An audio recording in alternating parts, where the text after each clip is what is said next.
all about the things that I did that I had absolutely no idea what I was doing when I was doing it. So, That's awesome.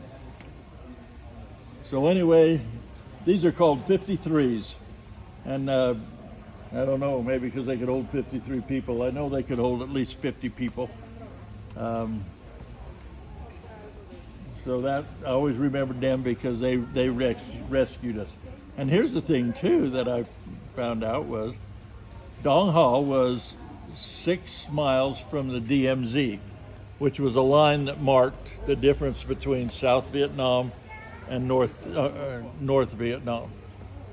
And they said that there were 30,000 NVA, North Vietnamese troops that were surrounded our base.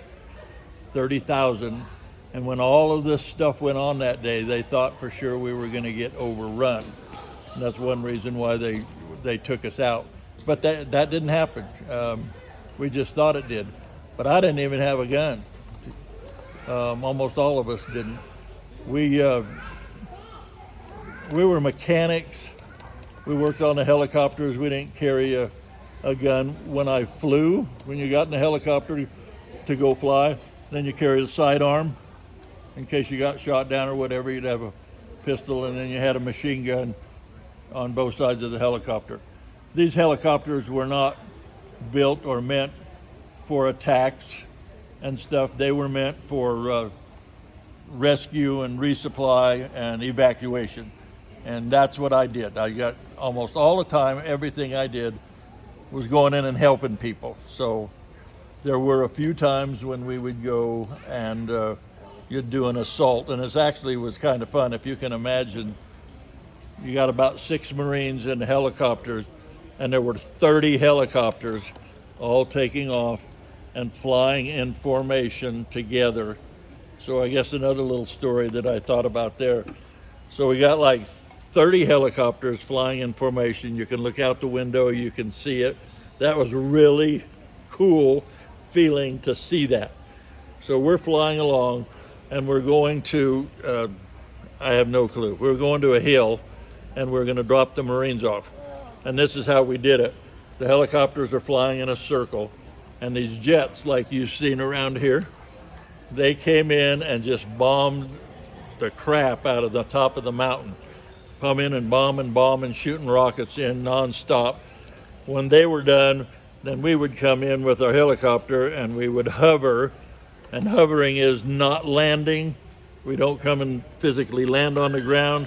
You would be 3, 4, 5 feet off the ground. And this was a hill like this. And after the Marines would jump out, the pilot would just go like this. And all of a sudden, the pilot's 3 or 4 feet, 5 feet off the ground. And when he does this, he's 100 to 300 feet off the ground because it goes down. So we were doing this, and the Marines were jumping off, and there were one Marine that just didn't want to go, I guess, because he didn't jump. The door gunner just gave him a little push in the back. So they shoved him, and he went. He still didn't hit the ground.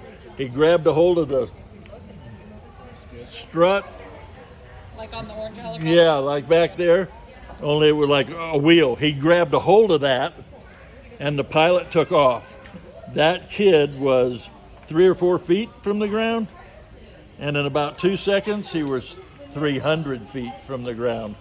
And we were flying like this to the helicopter, and he was holding on like this. And we hear over the radio that, hey, you got a Marine hanging off your strut, which is the wheel and that thing coming down. So we'd come back around and land and pushed him off, but he didn't want to go. Did they have a name for that? Did they have a name for that? Did they have a nickname for Yeah, I don't know if they did. I don't remember. Might be a hangnail. I don't know.